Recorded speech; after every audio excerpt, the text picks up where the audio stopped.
Oakland, LA, Oakland, Vegas, Raider Nation, wherever, forever. You got your old Uncle Mosh and Raiders Fan Radio from Murph's Man Cave, taking a lighter journey into the dark side.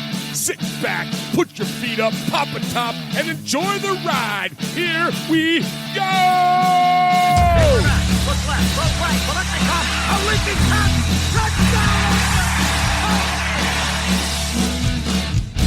We miss you, we love you, and we'll see you in the Hall of Fame. When you have great coaches, then after you have great coaches, you get great players. You have a great organization, and you tell them one thing: just win, baby.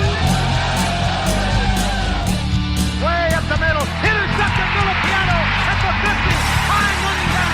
Oakland football, and I think Oakland victory. The Oakland Raiders have scored on the most zany, unbelievable, absolutely impossible dream of a play. Well, I love this team. I think this team can win. I think this team can win.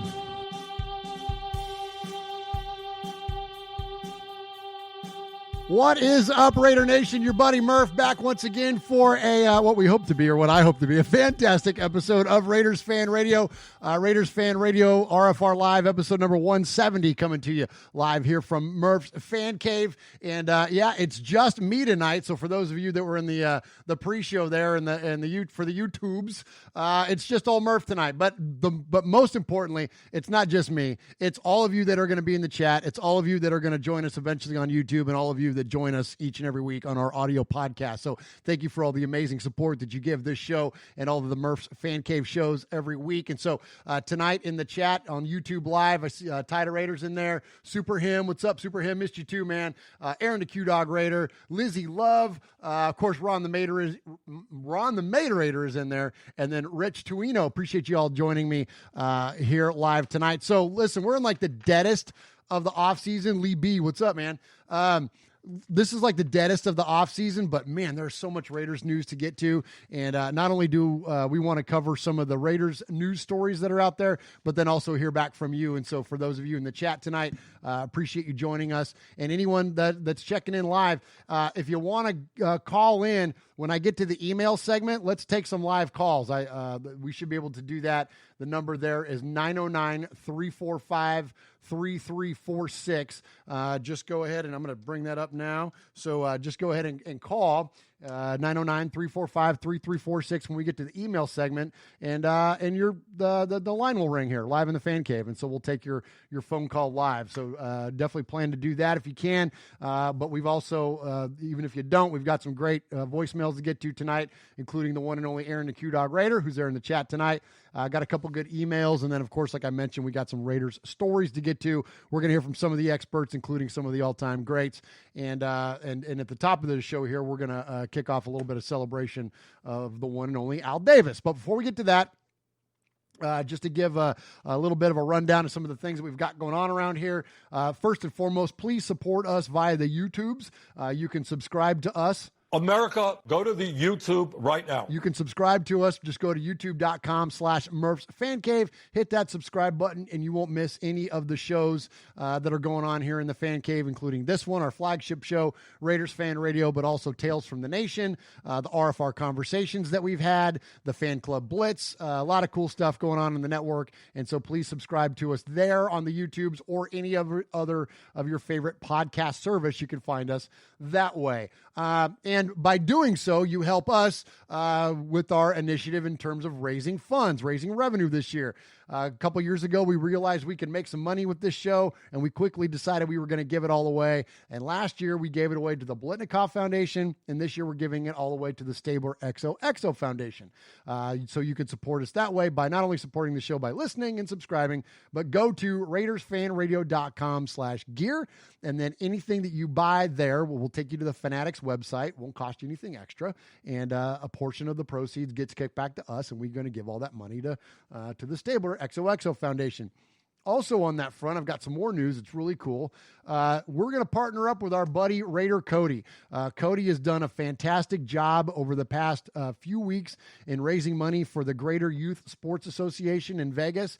and he's offered his services to join up with us. We're gonna partner with Cody, and we're gonna raise money collectively between both of our shows and give that money to Stabler, and then also we're gonna bring in the Biletnikoff Foundation as well. So while this year we thought we were only going to give to one, we're going to give to two organizations this year. Couldn't have done that without Cody's help. So appreciate him, much respect to him, and can't wait to get those initiatives underway. So we're going to find some more like direct donation type opportunities around those two foundations that we're going to support with them, and basically we're going to kick it off around the season. So the link for RaidersFanRadio.com/gear will stay active, and then when we get to the beginning of the season, we're going to have about a 3-month window to give to Stabler, and then a 3-month window to give to Biletnikoff. And we think between the two shows and with Cody's help, that we're going to be able to raise much more money than we planned on.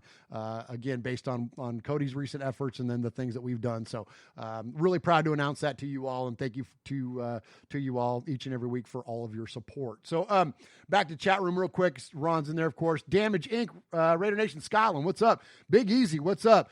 John Q is in there. Appreciate all of you. Lee B, Rich, as I mentioned, joining us in there. Appreciate you supporting us here at youtube.com/Murph's Fan Cave. All right, so at the top of the show, we always refer back our episode number to something significant within the Raider Nation. And this week's episode, this is 170 now of these that we have done. That doesn't count the other shows. That's just RFR Live. We've done 170 of these, and our buddy Swag Jeff, who's unfortunately not here with me in the Fan Cave tonight, but I'll wait till I tell you what these guys are up to, by the way. So Swag Jeff can't join me tonight, but he did call in with his 170 for this episode.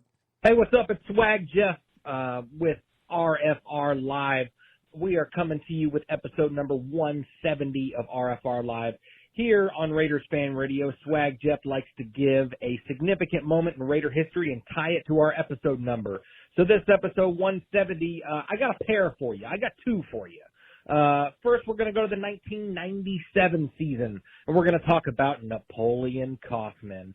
That's right. Napoleon Kaufman had 272 rushes that year for 1,294 yards, 6 touchdowns, not to mention he also had 40 receptions for 403 yards and 2 touchdowns.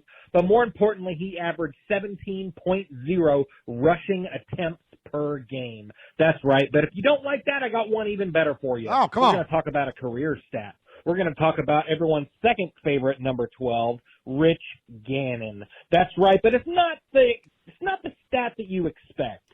We're not even talking about a QB stat. No, we're going to be talking about rushes. So in his career, Rich Gannon had 259 rushes for 1,258 yards and 11 touchdowns. But more importantly, he averaged 17.0 rushing yards per game. Swag out. Nice job, Swaggo. Dig that, man. Dig the early 2000 references there. You know, Napoleon Kaufman, like, we don't talk about him enough, and I don't see him get talked enough about on social media either. He was awesome. Only retired prematurely for a very admirable reason, to go into a life of ministry. And, I mean, such an awesome guy, you know. But, man, what an amazing football player. Like, he was legit. And then, of course, to hear from hear a little Rich Gannon love there. That's good stuff there, Swaggo. So appreciate that. All right, let's check in with our buddy Max, and then hit some contact information, and then we'll get into episode number 170. Hey, Raider Nation, this is Max Crosby from the Oakland Raiders. And goes down, and Max Crosby, who forced a fumble last week. You're listening to Murph, Mosh, and Swag Jeff on Raiders Fan Radio. Thank you so much. Just win, baby. All right, boys and girls, pay attention. You got your old Uncle Mosh here with an update. That's right. I got some stuff for you. Take out a piece of paper, a pencil, a pen. Heck, use your pocket knife and carve the info into your dashboard as you're driving down the highway. First off, you need to like us on our fan page on Facebook. That's right. Go to Facebook at Raiders Fan Radio Podcast. Don't forget about the Twitter. You know your old Uncle Mosh, he twits now. That's right. Go to at Raiders Fan Radio. Also, don't forget the Instagram at Raiders Fan Radio. Or what about our website? That's right, RaidersFanRadio.com. Heck, if If you want to, you can even email us, show@RaidersFanRadio.com, or call us on the Raiders Fan Radio hotline, 909-345-3346. That's 909-345-3346. Don't forget Merv's Fan Cave on the YouTube, where you can get all the show links like the Fan Club Blitz with Splatterhead and Fitz. Find all our stuff on podcast providers like Stitcher, iTunes, and Google Play. All right, did I hit the time limit? Good. I appreciate Uncle Mosh there. So, Uncle Mosh. So Jeff is at home being a dad, as he should be, and so priorities are taking over, and he's not coming over to the house to play radio tonight. Uncle Mosh, though, is at a party tonight for Canada Day. So for Canada Day, which is like their Independence Day or whatever, right? So the guy that's nicknamed Captain Canada is having a party, and he invited Uncle Mosh. That's right. Like the guy is literally Ryan Smith, the guy that's known as Captain Canada, 19 years in the NHL, like one of the all-time greatest Canadian hockey players ever, lives not far from us. And Uncle Mosh has two of his kids in his class. And so Uncle Mosh is at some estate tonight having a party with Captain Canada for Canada Day. So pretty fun there. So anyways, so we'll miss Mosh tonight, but he'll be back again in a couple of weeks. And then same thing with Swaggo. So, and then if you miss Swaggo that much, you can always check out the RFR rundown, which we record every other week, including the one last week. And it was really fun, especially when we had Swag's Aloha Corner, where he's now got this minute and a half love affair with Marcus Mariota every week. It's pretty funny. So definitely check that out. Also, too, real quick, I mentioned about Stabler Foundation. We're probably going to have an interview coming up soon with Kendra. Kendra Stabler is Kenny's oldest daughter and the one that manages his estate and chairs the foundation. And so hopefully we're going to get a chance to catch up with her here in the next week or so, because this July 8th is the 5th year of Kenny's passing. If you can believe it, it's been that quick already. 5 years since we lost Stabler. But so anyways, we'd be honored to have Kendra join us here in the Fan Cave and talk about her dad and then talk about the foundation, of course. And so, as you all know, we are huge supporters of everything Stabler around here. So anyway, so that should be coming up soon. All right, top of the show, we like to give respect. We don't do props. We don't do shout-outs. There's nothing wrong with those things. But, we like to give a little bit of respect. So first off, I want to give respect to one of the hosts of the Fan Club Blitz, that is Chuck Splatterhead McCann. He invited me on Facebook this week to be part of the 22 Push-Up Challenge. So for those of you that don't know what that is, it's an initiative that started a few years ago to raise awareness and prevention for veteran suicides. And so having a strong military presence, including his son and his family, and then so many of listeners of RFR are military related, either active military or veterans, and including my own family and including my son, who's probably going into the Navy, or some military academy. Anyways, but point being, though, gladly accepted that 22 push-up challenge from Chuck. It's such a wonderful cause, and we will gladly take part in that. I will gladly take part in that, and probably this week. So check that out. Look for my first 22 push-up video coming up soon. All right, next up, we want to give respect to the man, and we're going to camp out on this for a second, and I want to hear back from you that are in the chat. July 4th is a very important day in our nation, right? The greatest nation ever was born on July 4th. Well, also, the second greatest nation ever was born on July 4th, and that is the Raider Nation. And that's because one Allen Davis was born on July 4th. So we're talking 1929. So I don't do math. I love numbers, but I think that would have made him 91 this year. So we definitely want to pay, homage and respect to the man that started this all off, the guy, the ultimate godfather to all of this, the man that literally invented everything there is and has to do with the Raiders, is Al Davis, would have been 91. And let's check in a little bit and hear a tribute to him. What's important to me is the legacy we leave, the greatness of the Raiders. I wanted to build the finest organization in professional sports. I wanted to have the greatest players. I wanted to have the greatest coaches. I wanted to play in the greatest games. I wanted to have the greatest plays. Obviously, I wanted to win more than anyone else.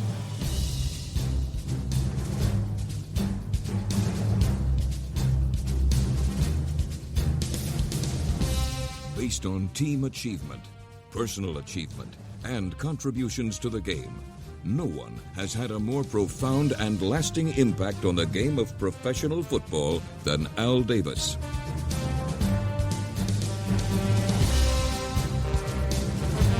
Having been a scout, head coach, general manager, league commissioner, and owner, Al Davis possessed the ability to leverage his experiences like none other in the game's history. Deep to Casper. Casper makes it over the shoulder. Catch. The vertical game, a quick strike, take what we want offensive philosophy. And bump and run, an in-your-face pressure defense. Intercepted by the Oakland Raiders. Running down at the 30, 40, 50. He's going all the way. Left behind a legacy of innovation that changed the sport forever. Standing firm in his beliefs with the courage of his conviction, he broke down barriers to give others opportunities. Tom Flores, the first Latino head coach in NFL history. Art Shell, the first African-American head coach in the modern era. Mr. Davis's bond with his players was unbreakable. His loyalty and compassion towards the men who played for him was exceptional. A record 9 players walked into football's immortality with Al Davis as their presenter. A place where his legacy will always be preserved. The enshrinement is a reflection of a life's work, a reflection of a love affair with the greatest game the world has ever known. But this honor is a testament to a great organization and to all the capable people who have poured their talent, enthusiasm, loyalty into the greatness of the Raiders and the Raiders' legend and mystique. His will to win is unsurpassed in the world of sports. His organization's commitment to excellence led to decades of dominance, including 3 Super Bowl victories, an AFL championship, 4 AFC championships, 14 championship game appearances, and 17 division championships. There will never be another Al Davis, and his legacy will live on forever. Just win, baby. I appreciate all of you that are joining in the chat tonight, and yes, some great comments in there about Al. You know, his relevance, as Lee B says, cannot be overstated. Oakland Raider Trucker, what's up, man? Good to see you in there. Mentioned that he loved being able to take a picture of with Al. You know, back obviously when he was in San Diego there. Alfred Esparza, much respect there. Foxy Scorpio, you know, says I pray to Al. You know, it's funny. It's hard to not deify him, man, because he really is such a unique figure in the sports landscape, let alone in our Raider world, but like in all of sports. You're talking about one of the most impactful figures. I mean, he's up there with, you know, I don't know, I'm not going to even attempt to list them, but like when you talk about people that actually changed and not only did changes on the field, but off the field. And I think that's where we sing his praises so high and we think so reverently of him, is that the amazing things that he did to really change the path of a lot of things that had nothing to do with the sport, frankly, and had everything to do with society. So very, very cool stuff there, and much respect, obviously, to the man, to Al Davis. All right, so if you guys remember, I've done this a couple of years now, and this is really cool. You know, so one of my favorite things about Raider fandom is how our fandom manifests into different things, right? So like, whether it's being a podcast host or it's being a graphic designer, or like my buddy Monster Mash Ken, who's a figure designer, created a little Murph here. You know, we've had so many cool things. Like, here, let me switch to Uncle Mosh's camera there. I believe that was Trinidad that drew that, if I can say it right, the Calavera. Is that what it is? It's like the skull over there of Uncle Mosh. Like, we've had so many like amazing artists and like so many amazing content that gets created by Raider fans. And you don't see that in a lot of other fan bases. Not to say that there aren't some examples, but, you know, our buddy Kevin the Raider Nerd, who is the Raider Mandalorian, like, 5 years ago, before The Mandalorian was even a big TV show and all that. Like, to see like the creativity and the quality of the creativity, it's just one of my favorite things. So anyways, I'm rhapsodizing about that because I'm getting ready to play you a song, and it's a long song, but it's really good. And it's by Dem Raider Boys. It's DEM Raider BOYZ Boys. Find them on YouTube. They gave us their blessing, like I said, a couple years ago, to play this song in tribute to Al Davis every year.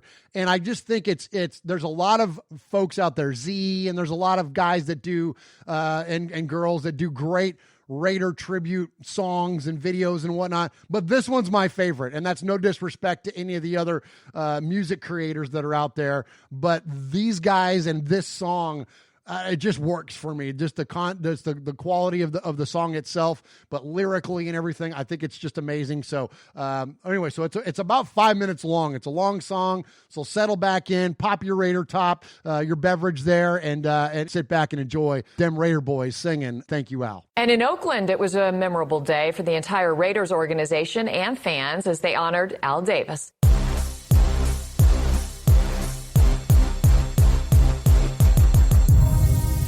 And I want to say one thing to the fans and the great players who wore the silver and the black in the past all over the country. And I want to pay tribute to my partner, Ed McGaw, who died this winter. Again, you were magnificent, you dominated. And I love all of you, you know that. Thank you very much. Just let for everything that you gave and you gave for us. That's the reason why it's Raider and all of us. Ashes to ashes, never would your name build us. Cause you're the polish to this game that we love so much. For everything that you gave and you done for us. That's the reason why it's Raider and all of us. Ashes to ashes, never would your name build us. Cause you're the polish to this game that we love so much. Al Davis built this character, this culture.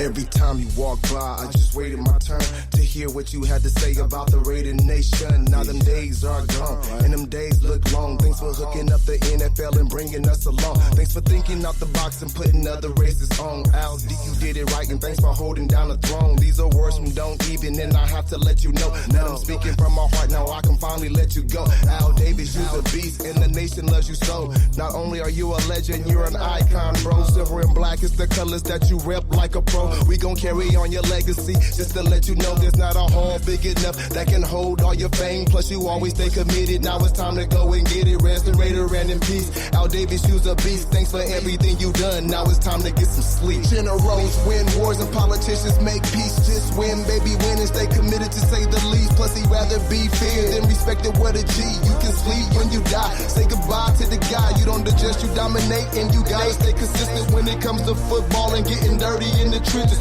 Real Raiders, stay relentless and persistent in this game. Got them shaking, got them cringing when we mention Al's name. For everything that you gave and you done for us. That's the reason why it's Raider and all of us. Ashes to ashes, never would your name build us. Cause you're the polish to this game that we love so much. For everything that you gave and you done for us. That's the reason why it's Raider and all of us. Ashes to ashes, never would your name build us. Cause you're the polish to this game that we love so much. It's all about Al. It's all about the silver and black. Al Davis, the Godfather, did it his way. Frank Sinatra, you don't adjust, you just dominate. Raider in peace, October 8, 2011. The man, the myth, the legend of a visionary. A true die-hard, from the cradle to the cemetery. How it all began, from the AFL to the NFL to the autumn win. The young coaching genius who created some of Los Angeles and Oakland's meanest players to ever play the game. Without Mr. Davis, the Raider Nation will never be the same. It's more than the season of a game, it's the aftermath. The flags are half-stabbed, tribute to a businessman and the badass behind the shield. You were committed to excellence to return to glory, yet instead my words can tell the story of the baddest. Silver and black maverick. Once a Raider, always a Raider for life. Win, lose, or tie, we don't die, we multiply. Patch over my eye, what's more still? It's in my blood, one team, one nation, one love, one love. Mr. Al Davis, the worldwide Raider Nation's greatest coach, leader, owner, and godfather. To the a nation of millions of die-hard sons and daughters. Silver and black, moment of silence. Everything that you gave and you done for us, that's the reason why it's Raider and all of us. Ashes to ashes, never with your name build us, cause you're the promise to this game that we love so much. For everything that you gave and you done for us, that's the reason why it's Raider and all of us. Ashes to ashes, never with your name build us, cause you're the promise to this game that we love so much. Raider in peace, Godfather Al Davis. We love you, we love you, we love you, we love you, we love you, we love you, we love you, we love you. You ain't dead, you just passed on. As long as the nation is alive, you is alive. Rest in peace, rest in Raider Al Davis. Raider in peace, Al legacy lives on. Just win, baby. Everything that you gave and you done for us, that's the reason why it's Raider and all of us. Ashes to ashes, never with your name build us, cause you're the promise to this game that we love so much. For everything that you gave and you done for us, that's the reason why it's Raider and all of us. Ashes to ashes, never with your name build us, cause you're the promise to this game that we love so much. For everything that you gave and you done for us, that's the reason why it's Raider and all of us.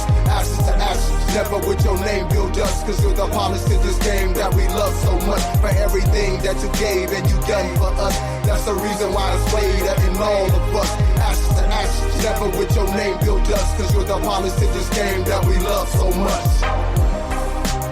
It's all good, now let's go get it. Just win, baby. Just win, baby. Just win,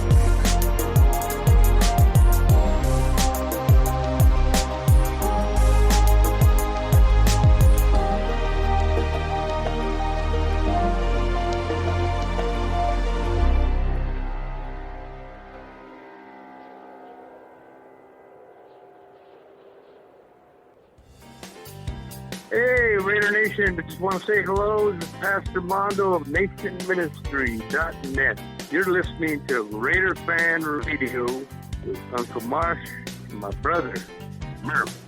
Just win, baby.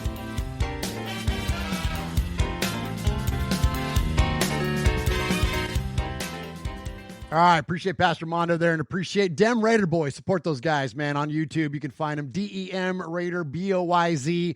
Man, it's good stuff there. And, of course, much respect and thank you to Al Davis and Raider in Peace. All right, let's get into some of the current stuff now. So, as I mentioned, there's a lot of talk out there on the Raiders this week, and one of our favorites that kind of bounces around talking about the Raiders once in a while on social media is Brian Baldinger, who's a member of NFL Network. And aside from his Baldy's breakdowns that are on Twitter, he'll make an appearance occasionally on the network itself and talk about the Raiders. And so he was on NFL Network this week, and basically he was on there talking about what the Raiders need in terms of offensively to kind of take that next step and whether they'll be a top 10 offense type thing this year. And here's what Baldinger had to say.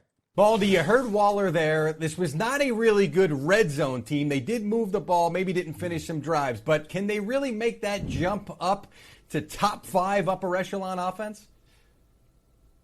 That's a big jump, Mike. It's a big jump, especially in a quarantine world where you're trying to build timing with the new receiving core. However, Mike, they've got pieces.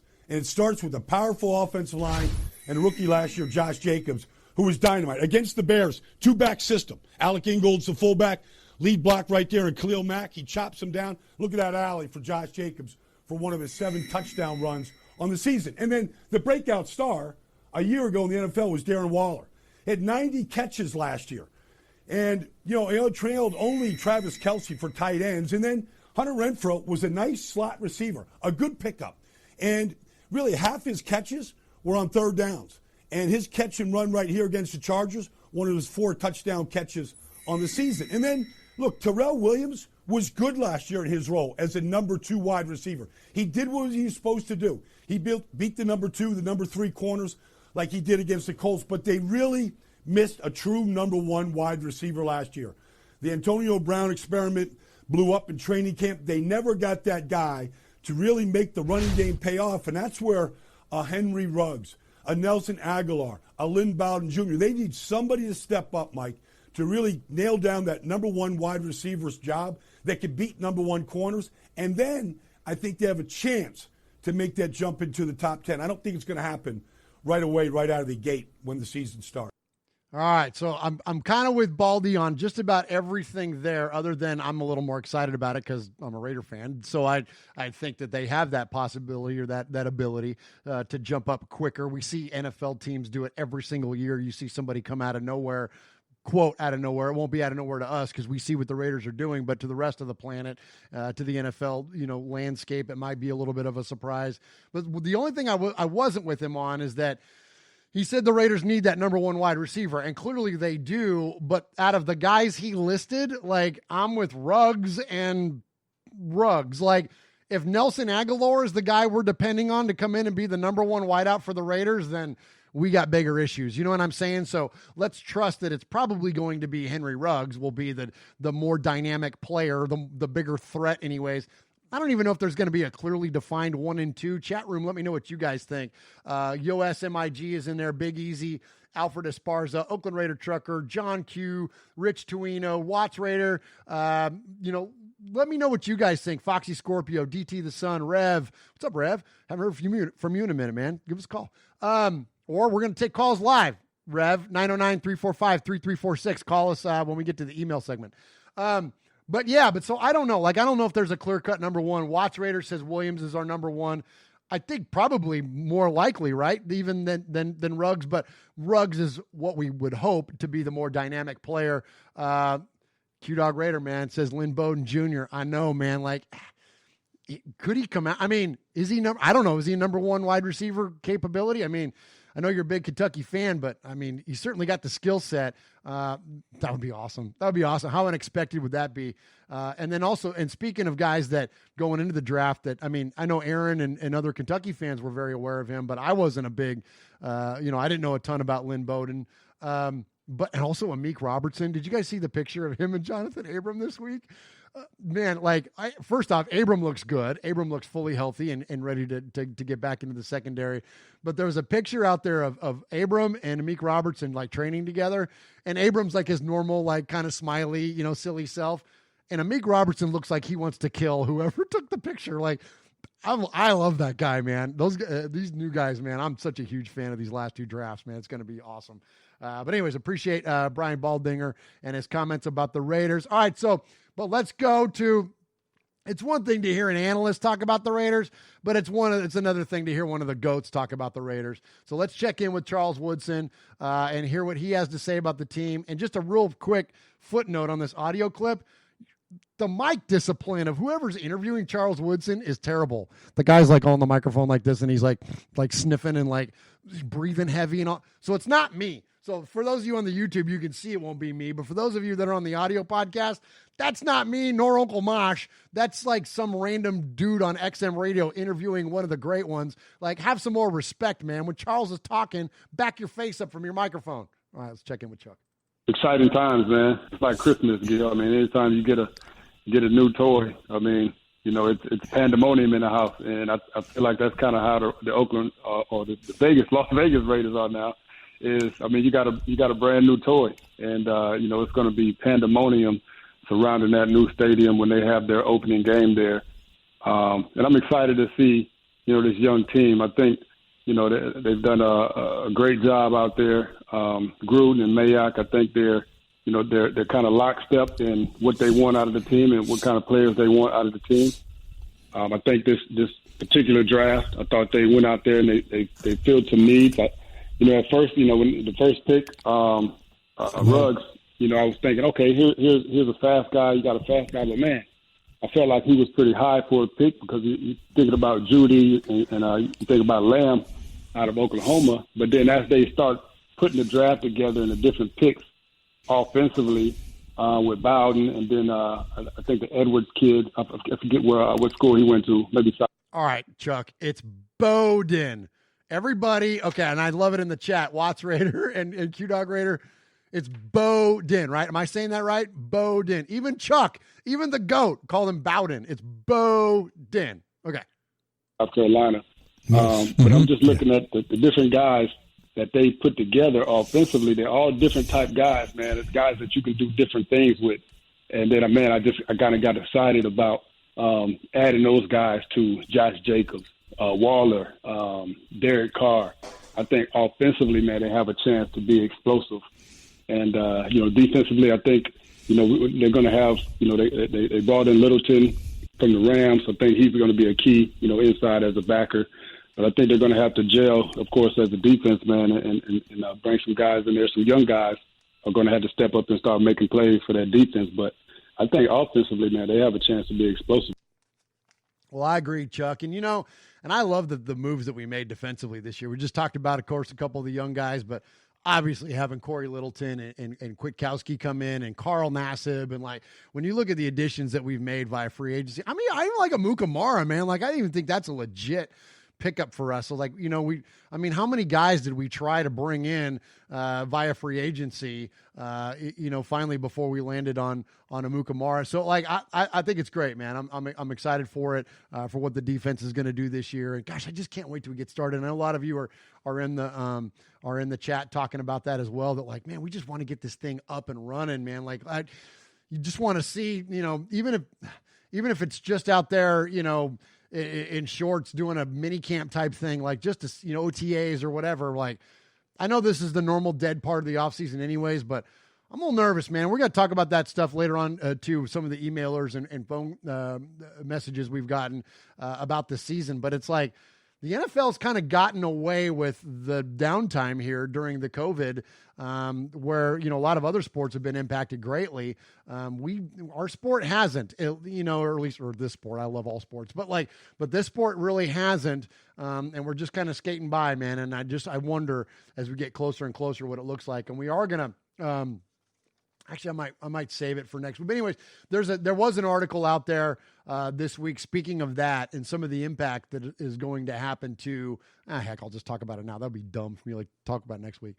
Some of the impact now that we're feeling from the COVID is that already the NFL has said that they're going to tarp off sections of seats and in order to sell advertising rights, for the teams to sell advertising rights to those sections. And of course, as Raider fans, we're no strangers to, seats being tarped off, but they're talking about doing like the first 10 rows or something. They're talking about doing the fronts of stadiums.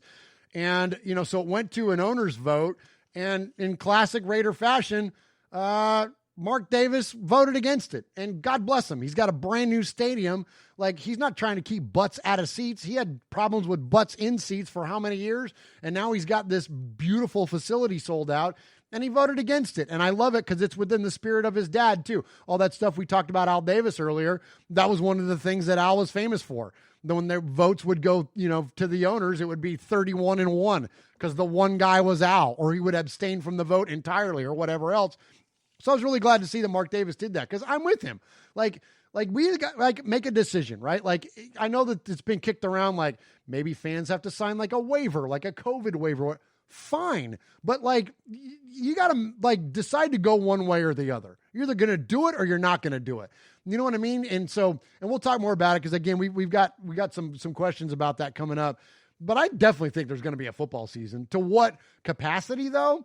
I don't know, man. I don't know. And it's going to be wild to see what happens here week one. All right, let's get to, speaking of the facility, speaking of the new stadium, let's talk about that.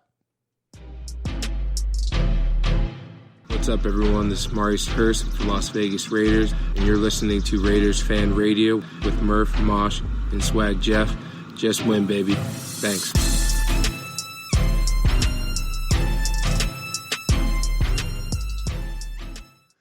All right, so as I mentioned, we got a little bit of a facility update here. So a lot of cool stuff coming out of Vegas, man. I mean, every time, I get on Twitter, I see a new picture, or I see a new drive-by, or a new, official update from somebody talking about the stadium, man. And it just looks gorgeous, man. It's so cool. And, So the immediate nickname for the thing has been the Death Star, as it should be, because it's the ultimate bad guy base, right? And those of you listening to the show enough know what a Star Wars junkie I am, but like there was no cooler bad guy base than the Death Star, and we're the bad guys of the NFL, so nothing cooler than to nickname Allegiant Stadium the Death Star. Now that said, they've also got a brand new amazing facility in Henderson, where the training facility is. And so Mark Bedane this week in an interview mentioned that while the Allegiant is nicknamed the Death Star, they don't have a nickname for the new place. The facilities themselves they're just gorgeous. They're just absolutely beautiful facilities. You've got Allegiant being nicknamed the Death Star. So we need to come up with a good nickname for this one. Nobody's given us a good one yet. So if you've got any suggestions. It cuts off there. That wasn't me cutting it off. But so Mark Bedane says that, if Mark Bedane says there, if you have any suggestions, drop them. Well, I'm going to nerd out for about 3 seconds. And I know you guys heard enough nerd stuff from me about Star Wars when we had Kevin the Raider Nerd and Kyle on last week for RFR Conversation. They put that out on Twitter, and they said, what should we call the Henderson facility? And I said, well, if Allegiant is the Death Star, then the Henderson facility should be the Executor, which is Darth Vader's big giant super Star Destroyer from Empire Strikes Back. So there you go. There's your Star Wars nerd comment for the night. And if Uncle Mosh was here right now, he'd be doing this.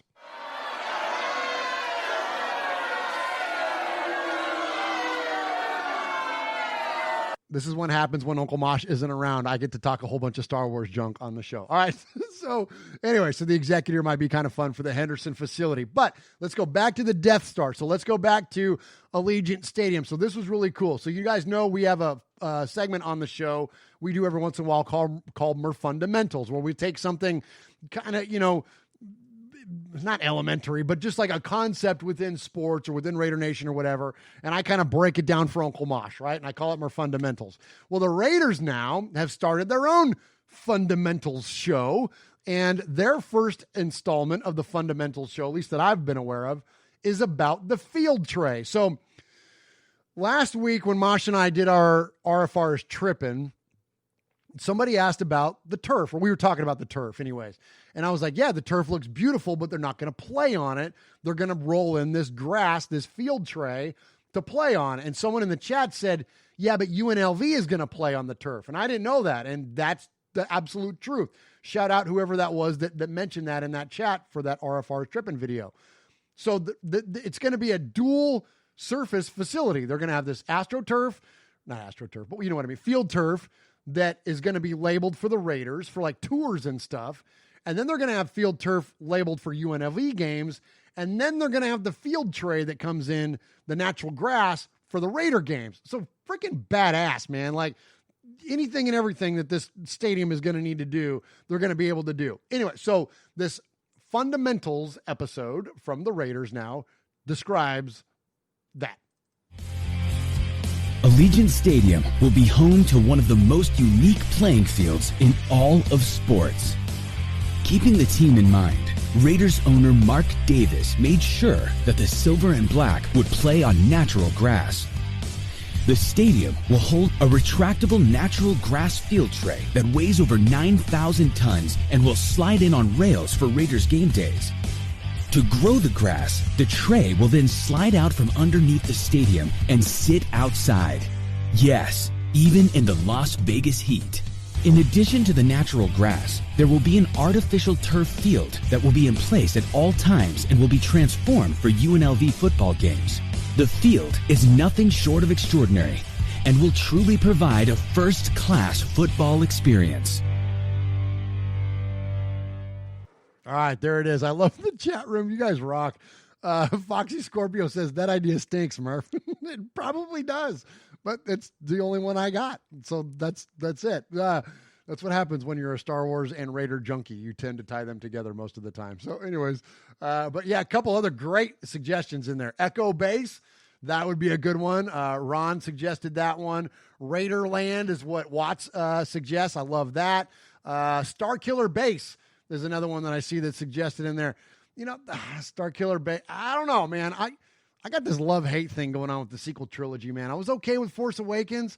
Last Jedi kind of lost me, and then when we got into Rise of Skywalker, man, very fun action movie. It was a very fun movie, but in terms of like a Star Wars movie, it wasn't the greatest, man. But anyways, but good stuff there. Aaron the Q Dog Raider says, Murph, dial up a Star Wars rant. Man, I would love to. I can't. Mosh would kill me. Like eventually he's gonna come back, right? So like to not risk, the getting punched in the neck. Like I think I'll reserve the Star Wars rant. Besides, most everybody listening, including Foxy Scorpio, apparently doesn't want to hear about my Star Wars stuff. So we'll go. Maybe it's this thing is called Murph's Fan Cave. So maybe I start a Murph's Star Wars fan show or something. I mean, the ultimate show is Rebel Force Radio. Those guys are the kings of it, so I couldn't dare compete with them. And even Kevin the Raider Nerd has one on his network. But anyways, all right, that's probably more Star Wars you wanted to hear anyways. All right, got done with the field tray. Enough from me. I've talked for freaking, how long is the show? 44 minutes? I'm sick of hearing me. Let's hear from you. Let's get to the Sea of Fans mailbag. There he is, fading, looking. He's under the gun. He's caught, he's thrown. It is.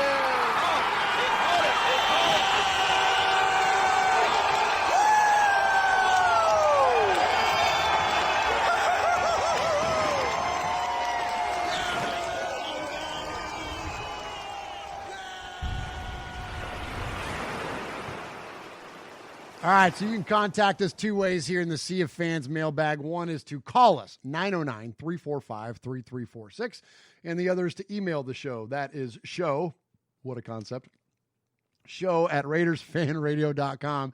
And if you email us an indefinite amount of times, or if you call us and we play your message 3 times on the air, you become a made man or a made woman. And the leader of that crew is Aaron the Q Dog Raider. And we always kick off the voicemail segment with a message from Aaron. But before we get to that, I've got some emails to read. I've got a couple of them. And if you want to jump in live, because more of you and less of me is a good thing. So if you want to jump in live, call. Right now, call it. I got the thing up, and 909-345-3346, and we'll take your call live here on RFR Live here in Murph's Fan Cave. So, all right, first up, we got, this is from our buddy Daniel Mangus in Fremont, California. Dear RFR family, hope you're enjoying freedom. Anyway, I just wanted to email and give you my starting lineup for defense and offense. So here we go. Just imagine being inside Allegiant Stadium and hearing this. Please welcome head coach John Gruden and his staff and your 2020 Las Vegas Raiders. Now, the starting lineup for your Las Vegas. You guys know what? One time I tried out to be the PA announcer at Candlestick Park. I was going to announce Giants games. That was pretty fun. Anyways, now starting for your Las Vegas Raiders. At left tackle, this is according to Daniel Mangus. At left tackle, number 74, Colton Miller. Left guard, Richie Incognito. Rodney Hudson, Gabe Jackson, Trent Brown. That's legit. Do we have one of the best freaking offensive lines in the league? Chat room, right? Like, badass, man. Our freaking line is awesome. I hope we draft more because we need depth. That starting 5 right there is legit. All right. Wide receivers, Henry Ruggs, Tyrell Williams, and Hunter Renfrow. Fullback, Alex Ingold, or Alec, he's got Alex here, it's Alec, but hey, repping 45 proud at fullback, man. Love it. Speaking of that too, also this last week, it was Marcel Reese's birthday. Happy birthday, Marcel Reese, man, one of my all-time favorites. Alec Ingold, Josh Jacobs, of course, and at quarterback. Nope, Derek Carr. Now for the defense. Defensive end, Cleveland, what is it? Cleveland, what is it? F to the E to the R to the R to the E to the L to the L. It ain't furl. On the other side is Max Crosby. In the middle is Malik Collins and Maurice Hurst. What's up, everyone? This is Maurice Hurst with the Las Vegas Raiders. Yeah, it is. Tanner Muse at linebacker. Corey Littleton, and Nick Kwiatkowski. That's your starting 3 linebackers. So you got 1, 2, 3, 4. Yep, 1, 2, 3. Okay, so we're playing a 4-3 there. Okay, 2 starting corners, Damon Arnett and Trayvon Mullen. Dig it. I like it. You don't have Prince on there, so I mean that's brave. I mean, who knows how that's going to go? For the first time in a little while, feels like we got some depth, right? And then at safety, he's got Jonathan listed at strong. I think the days of free and strong are kind of over. But anyways, I'm not a list bully either. So he's got Jonathan at strong and then Demarius Randall at free safety. And then he says, there you have it. My 2020 starting lineup. Hope everyone is enjoying their day and their freedom, but also being safe. Yours truly, Daniel Mangus, Fremont, California. Proud made man. P.S. Come on, Uncle Mosh. Give your boy a sizzler already. I thought for sure my schedule prediction would win, especially since I have us sweeping the Chiefs. Well, let me tell you something. Uncle Mosh may give you the sizzler, but tonight I'm in charge of the sizzler. So, Daniel, I'm sorry, my friend. I don't know. You might get it, but you have to wait till the end to see who gets it. But it's not Mosh. You got to lobby too. It was me tonight. And then he sends a quick follow-up little email here, and it says, oh, my God, I forgot Waller. Please add him to the starting lineup. Thanks, Murph. Absolutely. Of course, we knew what you meant, man. We knew that Darren Waller needed to be in there. One of the more electrifying players in the league, and as Brian Baldinger called him, one of the breakout players of the league last year, man. All right, one more email. Again, if one of you wants to call, because once again, the voicemails, I won't be able to take your calls, but if you want to call now, 909-345-3346. Don't be scared. Just me and you and a few thousand of our friends around the globe. Good evening, everybody. Hopefully everybody is safe and well. Where to start this week? On a serious note, commiserations to the family and friends of Joe Bugle and best wishes to Nick O'Leary after his recent heart operation. Let's hope he's back on his feet soon. Absolutely. You know, once a Raider, always a Raider. Hey, that's what I'm talking about. Let's see what we got here. Call from Ty the Raider. To accept, press 1. To send a voice. Ty the Raider, what's up? Yo, what's up, man? Good to hear you, man. Or as Uncle Mosh would call you, ta-da, Raider. Ta-da. I appreciate all magic over here. Appreciate you calling, man. What's going on?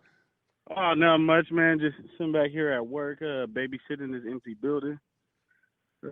Pretty hot out here in I'm out here in Sacramento right now. It's pretty hot out here, man.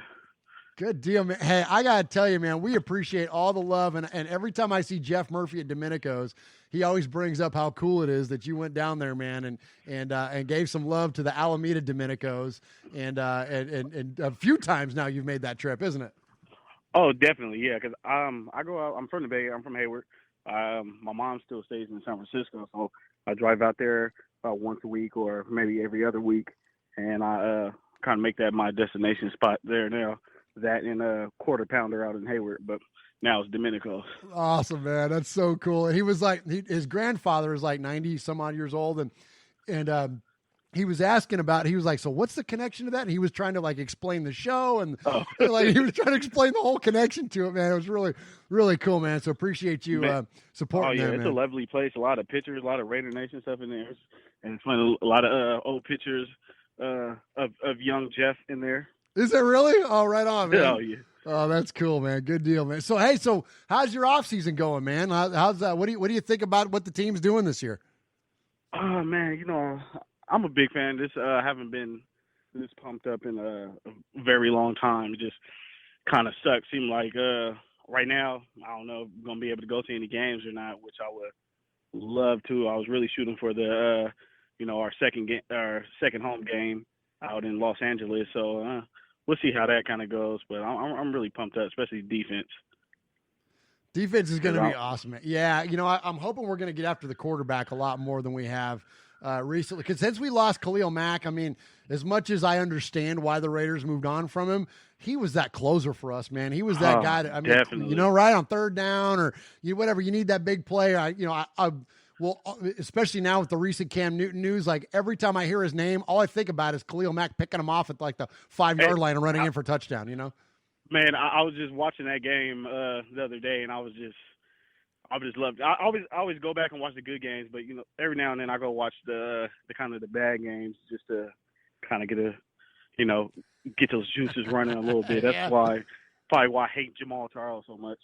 Oh, I know, right? Jamal Charles, and the other one was in that I don't care. Every time I see him on TV, man, it hurts my feelings. LaDainian Tomlinson. There was one year, I saw this week, it came up. It was LaDainian Tomlinson, I think it was 2006, scored more points than the entirety of the Raiders offense. Oh, what about Doug Martin? It kind of hurt me kind of seeing him in that Raiders jersey. Yes. When he, it just hurts, man. I get so tired of people having record days against the Raiders. It's unbelievable how many people had career high days against the Raiders. Absolutely. Mike Anderson, Olandis Gary. These guys that flash into my mind, man. I'm like, why do I know that guy's name? Oh yeah, because he destroyed us for a season or a game or whatever. Yeah. Yeah, I'm with you. But I think those days are over, man. I'm with you. Like that whole idea of what was the one game where Jamal Charles caught 3 screen passes for touchdowns? That's the game. That's the one you're talking about? Yeah, oh my gosh, that screen was killing us. Awful. Dang, I wanted, what year was that? I think 2011 maybe? Yeah, it sounds about right. Yeah, somewhere in there. Yeah. Yeah, it was pre-Carr, wasn't it? Yeah, definitely pre-Carr. Yeah. 'Cause I think that game, matter of fact, Terrell Pryor was they benched Terrell Pryor, played Matt McGloin. He was playing bad, so they put Terrell Pryor in the fourth quarter. That sounds right. Yep, absolutely. Yeah, man, those are rough days, man. But I think we got brighter futures, man. I think we got brighter futures because even in 2016 when we were much improved, right, by record and otherwise, our defense was not great. Sean Smith was still getting torched once in a while. You know what I mean? Yeah.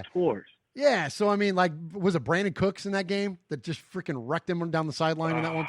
Yeah, and then watching those old films of Reggie Nelson trying to chase people down. That's where the hashtag Fire the Nelsons came from, because everybody on Nelson, everybody that was Nelson on the team, we wanted to get rid of Jordy and Reggie, and there was even one more too. It was get rid of the Nelsons, man. But I'm with you. But I don't think what do you think, man? Defensively we're improved. I don't think we're going to have that problem this year. And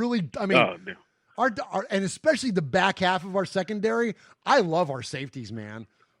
We got so much depth.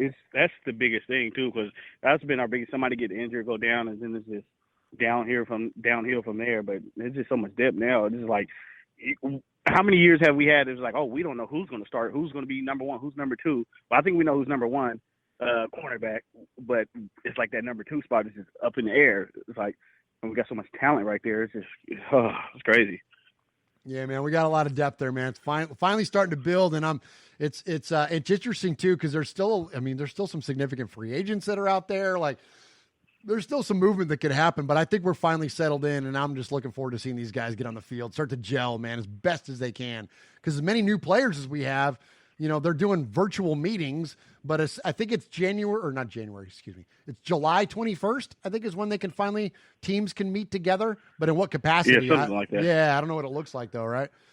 Yeah. So. Yeah, we'll see how July handles us, in the 2020 chapter. That's right. Absolutely. Well, hey man, I appreciate you calling in. It's good to talk to you. It's fun. I get, we see in the chat and in your tweets and you know what I mean? And we hear from you via email, but it's always fun to get these live calls because we hear from you a lot. We engage from folks with folks a lot. But we don't get to talk to you live very often. So this is pretty cool. Yeah, I know. It's a breath of fresh air sometimes. Right on, man. Well, appreciate you calling in, man. Good to talk to you. Before I go, I just want to say one thing. Please give a message out there, man. I spent 25, almost 26 years of my young life so far without seeing Star Wars. Never seen it. Until this past week, I sat there and watched every single one. And I just finished The Mandalorian last night. Actually. Yes! What do you think? And I am impressed. I see what the hype is about. Awesome. Now I'm walking around not trying to say Yoda quotes, which brings to me where for their facility in Henderson, was it Tatooine? Tatooine? Yeah, Tatooine. Tatooine, which was the little Tusken Raiders were there? That was their homeland? Yes. Oh, I love it. Yes. Absolutely. Put a bow on it right there. I don't think too many people is not going to be able to say it. I can barely say it. So. That's amazing, dude. I love it. Well, dude, I appreciate your newfound fandom with that, man, with Star Wars, dude. It's pretty fun, man. It's pretty fun. Oh, yeah. I'm enjoying it. I'm just oh, man, I guess I'll start watching Clone Wars and stuff now. Oh, there you go. Dude, I love Clone Wars, man. Clone Wars is great, and I'm glad you watched Mandalorian. Mandalorian is badass. Oh man, I'm like, where's season 2? Only 8 episodes. What's up with this? Yeah, right. Yeah, and it's coming soon. It's coming in October, so that'll be cool. Oh. All right, man. Well, I'll let you go. I'll let everybody get back to it. All right, man. Appreciate you, man. Appreciate you joining us here live on Murph's Fan Cave, Raiders Fan Radio. Yeah. All right, there he is. Ta-da! Raider, as Mosh says. So very, very cool. Thank you so much for calling in, man. That was awesome to hear from you. And we got time for one more too. If we're right at an hour, so we got time for one more. If one more of you wants to call in, I'll just take them, just first come, first serve, and appreciate again him. All right, let's see, where was I at with Paul's email? Okay, another great tripping video last week, but your road. Look at this, man! I love it. Live calls. We might be tapping into something new and fun here. Call from Rev Raider. To accept, press 1. To send a... Rev Raider, what's up? What's going on? What's going on? Man, this is awesome, man. So good to talk to you live. Man, it's good to be live, man. I'm sitting here calling, feeling like I'm straight out of Tatooine because I'm stuck on this planet wishing they would let us off this quarantine. Oh, my gosh, that's amazing. Oh, this is cool, man. We might have found a new thing that we need to start doing here on the show, and that's taking more live calls because, like I was telling Ty, like we interact with you all the time, but this is cool to be able to talk to you live, man. This is great. Most definitely. I've been missing y'all, man. I've been busy deep in books and stuff like that, studying, trying to be right with my mind, that's all. But my fandom ain't going nowhere. I'm still here. Good deal, man. That's awesome. I'm glad you got your priorities in order, man, because it's, you know what I mean? There's a lot of things that take precedent over football, but it's still always there. You know what I mean? Most definitely. I mean, we could be making dumb comments, like saying we're low-key faded on, meetings and stuff like that, like Ezekiel Elliott, but Raiders are smarter than that, So what do you think, man? What do you think about the offseason so far? I'm actually digging it, Like I said before, I like the way our secondary is definitely looking like they all look like they got a chip on their shoulder and they all look like they want to go knock somebody's head off. And I love that, It doesn't look like they're trying to play around or play any games, especially Amik Robinson, boy. Oh my gosh. That guy. He's intense. He's a little dude, but he's got a definite Napoleon complex. He's ready to let it off on somebody.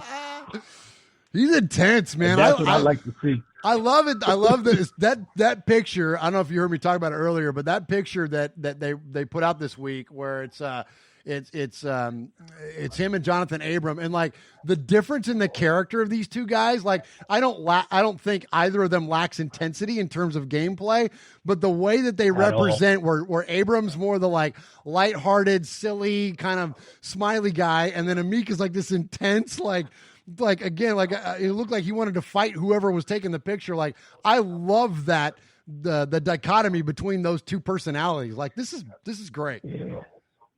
Plus, Amik, his interview, his post-draft interview, I think his is my favorite, and just because of the way he was talking and how he says he has something to prove, so I know he's ready for war. So I love that, Yeah, there was plus, a lot. I bet, I'm just hoping that, I'm hoping that we prove to be deeper than the prostitute's working to. That's just the way I look at it, man. I hope we don't run out of talent like we did last year, and all our backups, if somebody does go down, step right in and make it happen for us. And like that kind of excites me, seeing all the moves that we made, Yeah, it feels like we got some depth finally. Like we were just talking to Ty about the depth at cornerback. We got depth at safety now. Not a ton of depth on like I don't know. What do you think? Do we have depth like our pass rushers? Like, I'm just thinking like defensive line as a whole, like not a ton of depth maybe on the edge, but maybe in the middle we do because we got a lot of guys like even Farrell who can kick inside. So there's probably a little more depth on the interior of the offensive line. We're like pass rushers, like we're all still waiting for Arden Key to show up, right? Like but other than that. Most definitely. I was just about to say that. Yeah. So like, what do you think? I got hopes for him. I definitely got hopes for him. His name escapes me, but the guy we got from Dallas, I'm hoping that he pays dividends. Malik Collins, yeah. yeah, I'm definitely hoping that he pays dividends for us. I mean, looking at his film and stuff like that, he's a problem. He disrupts up the middle, and I think that's definitely what we need is that disruption up the middle, And then I definitely want to see us, definitely running Pat Mahomes' mouth. I'm tired of him breaking tackles and getting up, making muscles like he's strong. Somebody needs to pop him. That's just where I'm at with that. How many more times can we see Arden Key come in with one arm and miss with that one arm and go flinging around him? You know what I mean? Yeah. It's like, We're going to have to call him the one-armed bandit soon. No, right. He's getting away with murder with these missed joints. He's like, out of all the players that we've had recently that come off the edge, like he's the king of like being 1 or 2 steps away from making a play. Like he's always there every time, but he's like, it's like you just want him to make up that last, 18 inches, like just make up that last little bit of room and the guy will be freaking all world, but it's crazy. And sometimes he's a grip away. I hope in the off season he's been like using that daggone hand gripper machine to strengthen his grip or something. That's getting terrible with me. Doing that, yeah. Oh my gosh, that's funny, man. All right, so, I appreciate you calling in, man. Good to talk to you. And before we let you go, though, man, give us a message, man, to Raider Nation. A message to Raider Nation. Man, don't fold under pressure. Knock somebody's head off and keep it clean. But that's the Raider way. Beautiful. Love it, man. Appreciate you repping from Jersey as always. And thank you for your calls and appreciate the live call here tonight, man. I know Mosh is going to be bummed he missed it. Most definitely. Give him my love, too. All right. We'll too, man. Have a good night. See you. All right. There he is, Rev Raider, man. Like, I don't play favorites, but he's one of my favorites. All right. Good stuff there, man. Appreciate Rev and appreciate Tyler Raider calling in live. Y'all rock, man. Let me shout out the chat. Been a minute since I did that. Excuse me. Watts Raider is in there. Ron the Mater Raider is in there. There's Ty back in there. Kill Jadus. Or as Mosh says, Kill Jadus. Let's see. Alfred Esparza is in there. Raider Flash is in there. Oakland Raider Trucker. Appreciate you all joining us live. Foxy Scorpio, what's up? Appreciate you joining us live here on Murph's Fan Cave, which is youtube.com/Murph's Fan Cave. All right, back to the emails. So I was, Damage Inc. Raider Nation Scotland. What's up? Yeah, Al Davis quote. The quarterback must go down in the first 5 plays, and he must go down hard. Absolutely, that was such an absolute key innovation from Al Davis there. All right, so back to the emails. I'll just start off from the top again. It's been a minute since I started on this one. Good evening, everybody. Hopefully, everybody is safe and well. Where to start this week? On a serious note, commiserations to the family and friends of Joe Bugle, and best wishes to Nick O'Leary after his recent heart operation. Let's hope he's back on his feet soon. Yeah, so Nick O'Leary, Raiders tight end, had a heart operation. I can't remember if it was like after a collapse or there was something going on there, but absolutely prayers up for him in rapid recovery. And we lost Joe Bugle, once a Raider, always a Raider, briefly a head coach for our team, but still nonetheless a Raider in peace, Joe Bugle. Another great trip and video last week on your road trip to the fine state of Mississippi. I waved from my window, but you didn't see me. Hope you went home with a trailer full of cash. We didn't do too bad, man. We had a good run at the crap table a couple of times, and when down there in Tunica, Mississippi, where Paul, we joke, Paul is from Shropshire, which is west of Birmingham, and so is Mississippi. So even though Paul lives in the UK, we joke that he lives in Mississippi. And of course, I sent him a picture of the mighty Mississippi River while we were down there. I enjoyed the conversation with Kevin the Raider Nerd, but the audio wasn't as sharp as it normally is. There was an interference every so often that spoiled things. Some guy kept butting in on the conversation. I couldn't quite hear what he was saying, but it was something to do with the Kansas City Chiefs, so nothing important. That was Kevin's buddy Kyle, who was a Chiefs fan. That's right. That audio was terrible. But anyways, Kyle's a good dude, and he's such a good sport.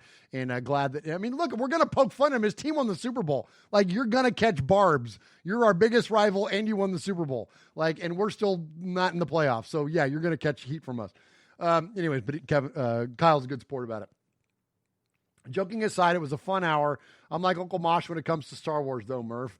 I can't say I dislike it as I've never seen it, but the Star Wars segment went over my head, and it didn't make any sense to me. Kind of like contraception leaflet on Philip Rivers' coffee table. Or as Wyoming Raider would say, Philip Rivers won't pull out of his driveway. A big story that I saw a couple days ago was Mark Davis not being happy with the league's decision to cover the front 6 to 8 rows of the new stadium with a tarpaulin because of COVID restrictions.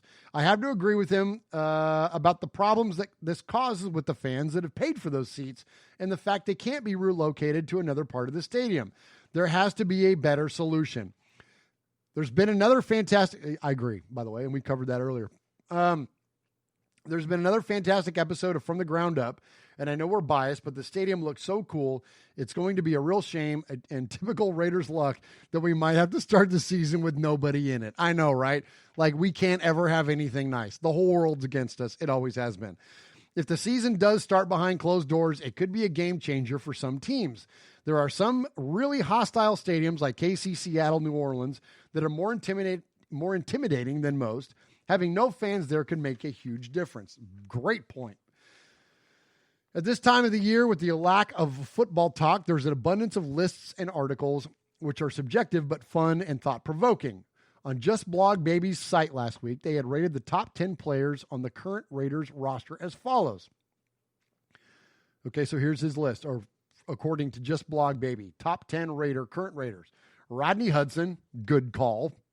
Darren Waller, Josh Jacobs, Trent Brown, Derek Carr, Max Crosby, Richie Incognito at 7, Corey Littleton, Trayvon Mullen, and Mo Hurst. Not bad. I can't argue with it, really. My words are not bad. His words, I can't argue with it. I would argue Incognito. Like, is he really the 7th best player on the team? Like, I don't know. I may have slightly different order, but the 10 players named are pretty solid. Littleton being at number 8 is interesting as he hasn't played it down for us yet, but he's such a big addition for us, I can understand it. Yeah, so here's the thing about Littleton, man. Like, Corey Littleton is a baller. Like, go watch that Super Bowl back, since we got no other football to watch. Go watch that Super Bowl back of them against the Patriots. Guess who's making plays on defense? Guess who's intercepting Tom Brady? Guess who's breaking up?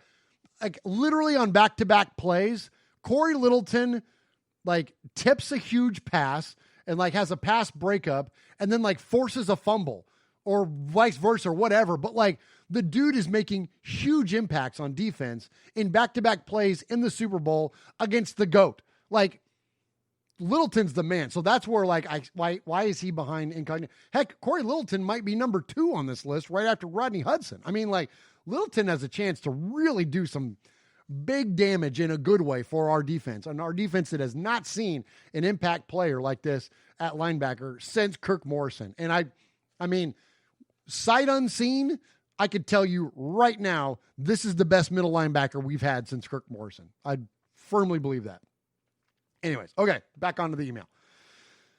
The topic of additional pressure on some players has been raised recently with the competition for places highlighting things, DC and Marcus Mariota being the obvious one.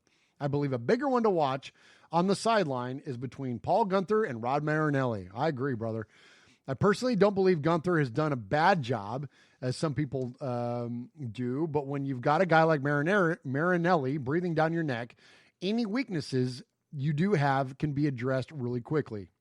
Finally, I'll leave you with a headline I saw on social media last week. This is crazy, and this is true. Patrick Mahomes could command $45 million a year when his chief contract comes up for renewal. Serious roster reshuffle, and by that time that comes around, he'll be second only to Amari Cooper. Good one, Paul. Thanks for your time and your work, guys. It's a lifeline to sanity. Appreciate that, brother. Appreciate that. Love and best wishes to the RFR family. Stay safe. Have a good 4th of July as possible. From a guy in the UK, that means a lot, man. Or what did I see? It was said the other day, like the colonist unappreciation hour or something like that. I don't know. It was pretty funny. You probably know that joke better than I do, and I probably butchered it, but it was still pretty funny. Football is coming in what form we don't know, but it's coming. His Lordship, Paul Edgerton, Shropshire, Mississippi, Polly Award winner 2019, BRT Sizzler Scores Keeper, proud made man, and five-time winner of the Raiders Fan Radio BRT Sizzler Award. Actually, what am I doing? What am I playing the cheer for? We all know we're going to cheer for Paul. We want to hear this. Paul! Paul! Paul! Paul! Paul. Paul. Paul! Paul! Paul! Paul! Paul! Paul! Paul! Paul! Paul! Paul! Claude! Claude! Claude! Paul. Paul! Paul! Paul! Paul! Paul! Paul! Paul, your name Paul? Paul. Paul. I met him with Paul. Who? Paul. Paul, yes, Paul. Paul's not here. Hey, Paul. Paul. Hi. I'm Paul. All right, so you can call us anytime, including like tonight. We had 2 live callers, Tide Raider and Rev Raider. Appreciate hearing from you guys. You can call us at 909-345-3346. And if we play your voicemail 3 times on the show, you become a made man, as we refer to you, or a made woman. And the leader of that crew is the one and only, the unmatched, Aaron, the Q-Dog Raider. And we always kick off this segment with his call. Greetings, Don Merker, Sick Larry Marsh, Underboss Sonny, Sergeant at Arms, the Sizzler, Big Raider Trucker, Mojo from the Pot Show, salute, Ramon the Meme King in a holler somewhere in West Virginia, God help you, bruh, and Swag Jeff, Nation. Bill Williamson of SB Nation wrote about, I guess, why there's so much excitement surrounding the Raiders this coming season, because they put in work these past 3 months. I mean, they had plenty of salary cap space, and they spent it wisely, adding 14 free agents, including several who can start like immediately in this revamped defense. I mean, the Raiders hope they nail the draft for the second straight year by adding first-round picks, of course, Henry Ruggs III and cornerback Damon Arnett, and I guess Arnett means asterisk in French. But, there are several players that might help right away, to include Lynn Bowden Jr., who I'm so excited about seeing.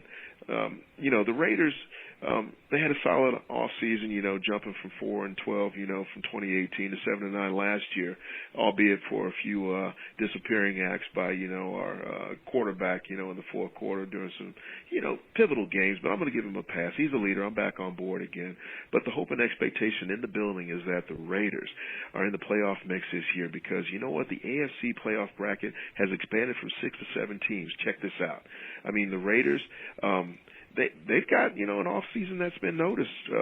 CBS Sports even wrote, by talking about the top 10 teams with the best off season, and Las Vegas came in at number 7. The only other AFC West team is the LA, say it with me now, Superchargers, coming in at 9th. They suck. But anyway, CBS went on to say the general manager, Mike Mayock, and Chucky have done a great job building that roster. As a whole, the team exceeded expectations last season, but there are no more pretenders when it mattered most. Okay, I'll take that little dig.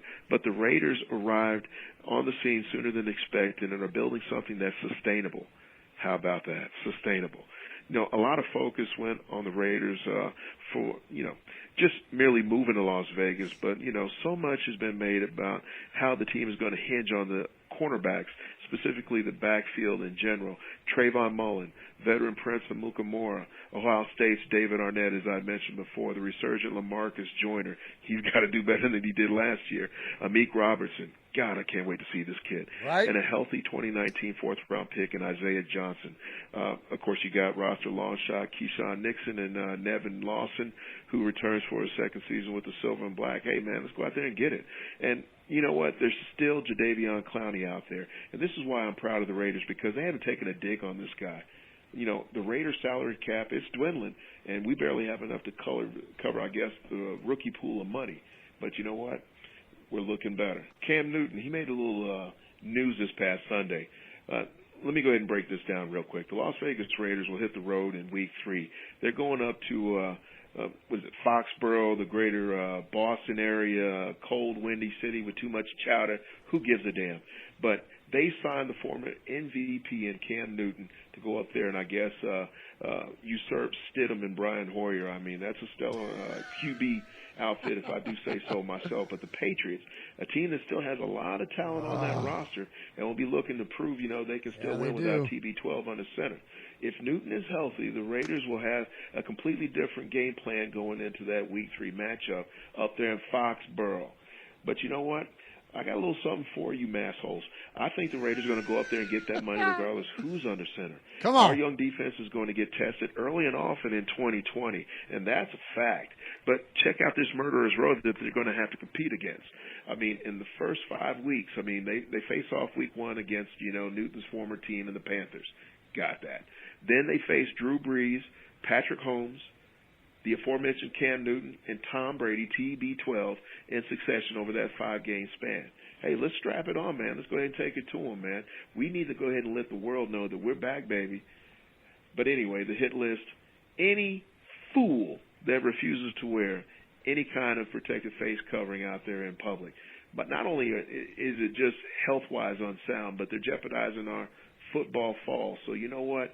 Make sure you wear your mask so we can watch the guys play. This goes out to the made men and women, and that's all I got this week. Rue. Absolutely. Man, he's the best. He's the best. All right, so, man, to address a very important point there, I think, towards the end. Well, actually, let me shout out the chat real quick because we got a bunch of new folks jumping in there. Manny Bruce, what's up, Manny Bruce? Big Easy, Foxy Scorpio, Kill Yadas, Raider Flash, Raider Critique. What's up, Raider Critique? Tampa Raiders in there. Damage Inc. Raider Scotland, Title Raider, Watts Raiders in there, Rev Raiders in there. Appreciate all of you joining us here, youtube.com/Murph's Fan Cave. All right, so Capo makes, I think, a very critical point. And while, look, we're Raider fans, we don't back down from a fight, ever have, right? And not going to this year. And the schedule is the schedule. I love the idea, and I hate the idea that we are front-loaded. Like, there's a very real-world scenario where we are 1-4, like, and we're on the road in Carolina too. So like, although those Panthers are going to be down, that's still an East Coast game. And I don't know what the East Coast record is off the top of my head, but guess what? It's not good. And it hasn't been good ever. Like, I mean, seriously, since the 80s, like, we are terrible on the East Coast, not even just in the East time zone, but on the East Coast. So we got to go to Carolina, and I'm with Capo. I think that's a very winnable and should be a win for us. But after that, the next 4 games, are you kidding me?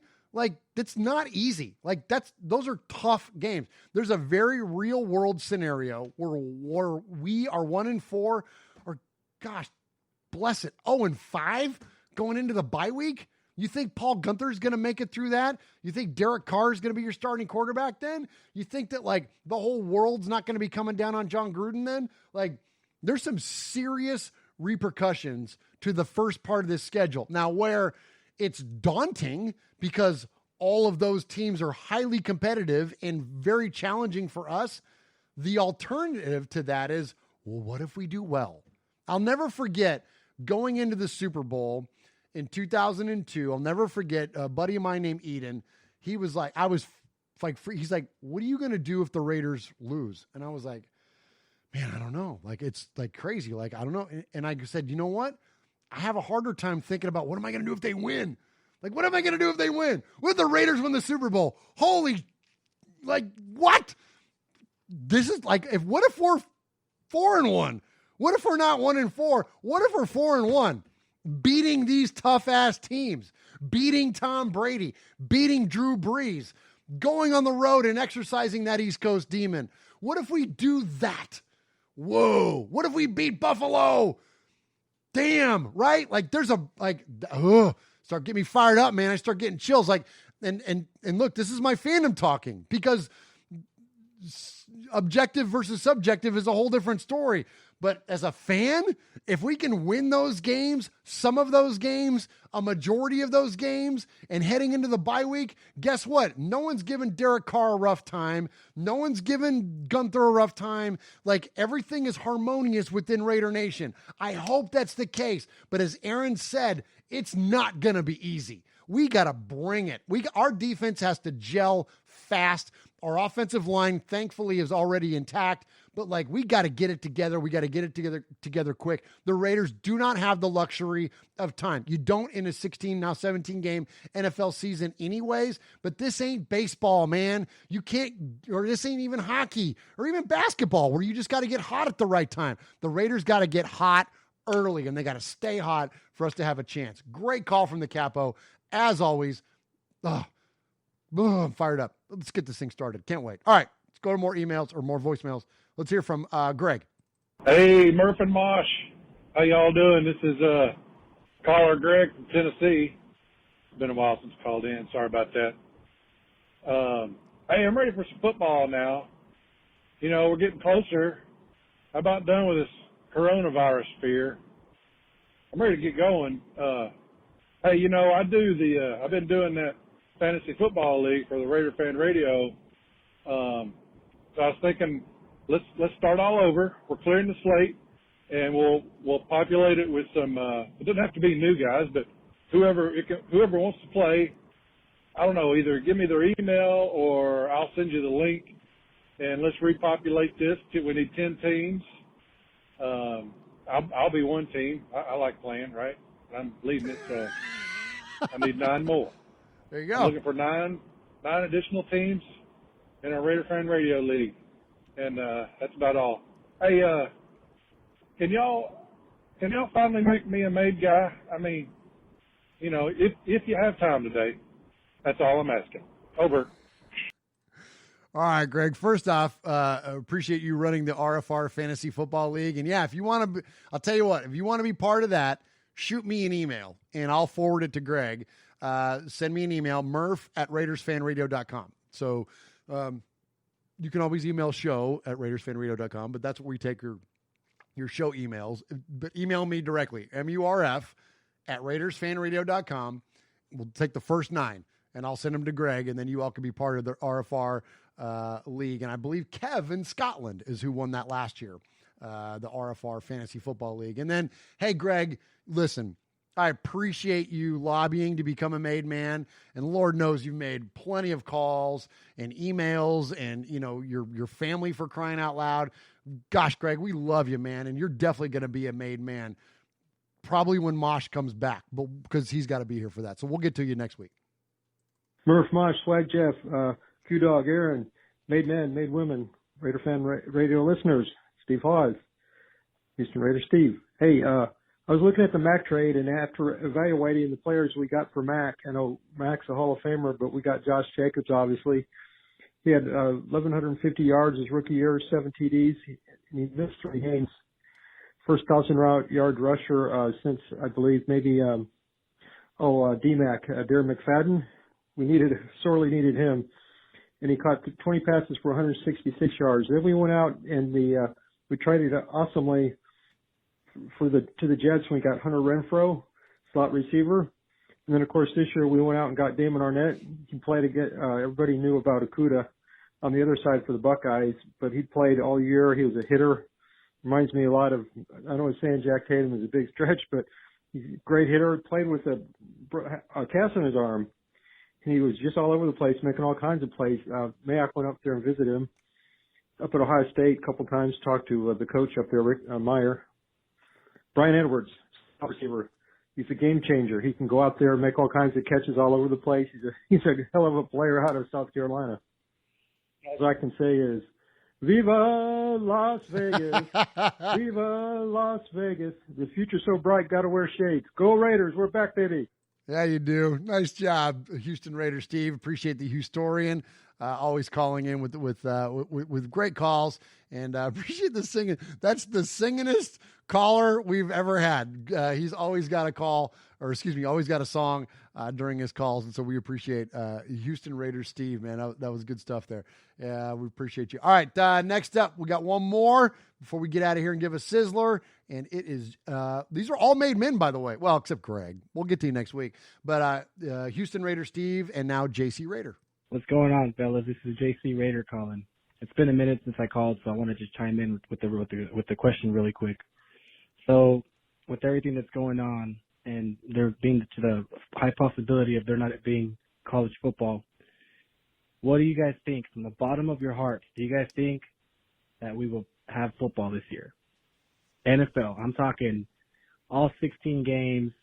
You know, what do you guys think? Let me know. Great question, man. You know, if I got to go all Nostradamus on it, look into my Murph crystal ball, I'm going to say yes. I mean, the NFL is too big of a business to not have football in some semblance. That we know that baseball's starting back up. We know NBA is starting back up. And as I mentioned at the top of the show, the NFL has had the luxury of time that their regular season has not been impacted by this, because it literally started up within what was like a month after the Super Bowl, right? So I think they'll figure it out. I think you've got enough runway as the NFL to figure out what it is going to look like in terms of like how many people it's in front of and all that stuff. That I don't know. I don't want to speculate on that, because I mean, who knows what it's going to be. But I think we're going to have NFL games. And yes, to answer your question, a full schedule, full playoffs, a Super Bowl. And especially like I heard today about that idea of, and this was new to me, and I saw it on Cody's social media, the idea of you signing a waiver that says, I accept the risk of COVID, let me in. I think that there's probably, that's going to be more of a common thing even than just like a football game. I think all sporting events could be concerts, could be any place. It could be a casino. It could be anywhere where you have a gathering point of a multitude of people. Just like when we walk outside and we risk walking across the street, there's an accepted amount of risk, right? And so I think there's an accepted amount of risk that we're going to take into account when we go to a game. Uncle Mosh, as you guys know, is a theater teacher. The show that he was doing this year for his spring show was canceled, but he's going to go ahead and do it. I just talked to him today, and he told me he was going to do it. He's going to follow the state guidelines. But one of the things is that everyone has to wear a mask. And if you didn't ride in the car with that particular person, you can't sit next to them. So you're going to have this set of protocols in place for this gathering, for a performance, which is what a football game is. It's just a big, giant performance, right? So I think that there's going to be an accepted amount of risk and a different set of protocols that we're not used to. Now, whether that's from the tarping off of the seats or like in my little town now, when we go to a restaurant, every other table is blocked off. Every other 4 feet at the bar or 3 feet at the bar is blocked off. There's things in place to keep people apart. So maybe that's what it is. And in terms of how we determine who gets to go to those games, that I don't know. And that's funky. Like Swag and I talked about on the rundown last week. I don't know how you do that. Do you do a lottery? Like, how do you take the more expensive seats? Like, I don't know how you do that fairly. Do you just take half the crowd and say, okay, half the crowd, you get access to the games this year, and next year you're assuming that this is under control and we got a vaccine or whatever else, that now we have, you have a credit towards your season ticket account or whatever it may be. I don't know how that plays out, but short answer to a long ass preface there was, short answer is, yeah, we're going to have football. It's too big. It's multi-billions of dollars. They're going to have football, just like every other business has got to find a way to kick back up, because otherwise, our economy collapses, and, football is a huge part of our economy. So it's going to find a way. But it will be different. It will certainly be different. But I'm hoping that by 2021, we're back to the normal. And I'm not going to use the term new normal, because I think that's overused and we all get sick of hearing that. All right. So thank you to all of you that called in live tonight. Thank you for the emailers tonight. Thank you for the voicemails tonight. Great stuff there from the Capo, of course, as always. Greg in Tennessee, Houston Raider Steve, JC Raider, Daniel Mangus, Paul in Shropshire, Mississippi. Appreciate Rev Raider calling in. But my Sizzler, I got the duty tonight to hand out the Sizzler. And I'm giving the Sizzler to the first guy that jumped in, the guy that represents on social media constantly for us and supports our show in the chat and every way. Voicemails, call-ins, and especially the first one to jump in with a call tonight. He is Tida Raider, or as Uncle Mosh likes to call him, Tada Raider. I am the Sizzler. Sizzler. Sizzler. Sizzler. Sizzler. Sizzler. Sizzler. We are Metallica, and we are here for your Oakland Raiders!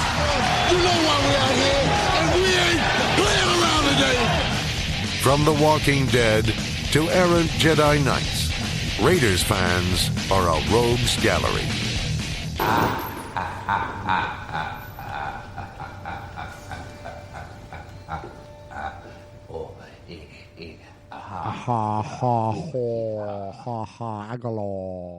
All right, appreciate all of you joining me here tonight in Murph's Fan Cave for episode number 170 of Raiders Fan Radio. I'm not a huge fan of the podcast selfie, but the chat room has been killing it tonight, and without you all and without the interaction, the live calls and the emails and voicemails, I wouldn't have done it. So I appreciate you all. Appreciate Tida Raider. Appreciate Big Easy, Raider Flash, Aaron the Q-Dog Raiders in there. Rich Torino is in there.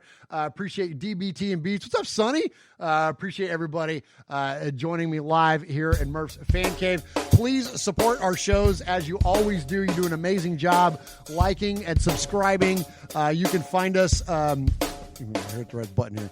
There it is. All right, you can find us at youtube.com/Murph's Fan Cave. You can find us on any podcast service. That is Apple Podcast, Stitcher, that is Google Play, that is iHeartRadio, that is Spotify. Anywhere you can find a podcast, you can find us. Just look for Murph's Fan Cave, MURFS Fan Cave, and subscribe there. And then please support the Stabler XOXO Foundation by going to RaidersFanRadio.com/gear. And anything you buy there takes you to the Fanatics website, and we take a portion, or we get a portion of the proceeds, and then everything we get, we're going to give to the foundation. So thank you for that. And check us out coming up soon. We got a ton of fundraising stuff going on. More for Stabler, more for the Bolitnikoff Foundation with the help of our buddy Raider Cody. It's going to be awesome, man. We're going to raise a ton of money this year, and I'm so excited and so proud of Raider Nation, because it ain't us. We're just the vessel. I'm just the guy with the microphone. It's Raider Nation. It's you guys. It's the RFR listeners, Raider Cody listeners. You're the ones that actually make this stuff go. So appreciate you. Miss Swag tonight. Miss Uncle Mosh tonight so much, and look forward to having them back in the next coming weeks. But thank you for hanging in here and indulging me on this solo effort of the RFR here. And so appreciate you guys. Have a great night. And as you know, what happened in Vegas started in Oakland. And of course, as always, as Uncle Mosh says, good night. God bless. Get